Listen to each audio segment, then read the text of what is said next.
রাজনীতিতে চলছে নতুন মেরুকরণ। নির্বাচনকে সামনে রেখে জনসাধারণের মন জয়ের চেষ্টায় একের পর এক প্রতিশ্রুতি দিয়ে চলেছে দেশের রাজনৈতিক দলগুলো। সভা সমাবেশে স্পষ্ট করছেন নিজেদের দলীয় অবস্থান।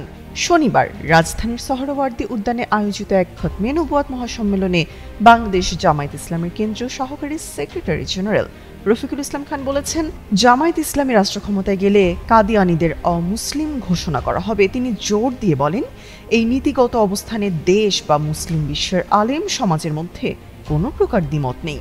জামায়াত নেতা রফিকুল ইসলাম খান বলেন, আজকের এই সমাবেশে শুধু বাংলাদেশের মুসলমান নয়, গোটা মুসলিম বিশ্বের প্রতিনিধিরা উপস্থিত হয়েছেন। কাদিয়ানীদের অমুসলিম ঘোষণার বিষয়ে সবার অবস্থান এক।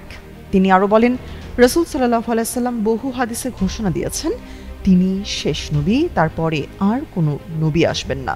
এই আকীদা ইসলামী উম্মার সর্বসম্মত বিশ্বাস। বাংলাদেশের জনগণ যদি জামায়াতকে নির্বাচিত করে, তাহলে কাদিয়ানীদের অমুসলিম ঘোষণা করা হবে বলে ঘোষণা দেন জামায়াত ইসলামের কেন্দ্রীয় সহকারী সেক্রেটারি জেনারেল রফিকুল ইসলাম খান।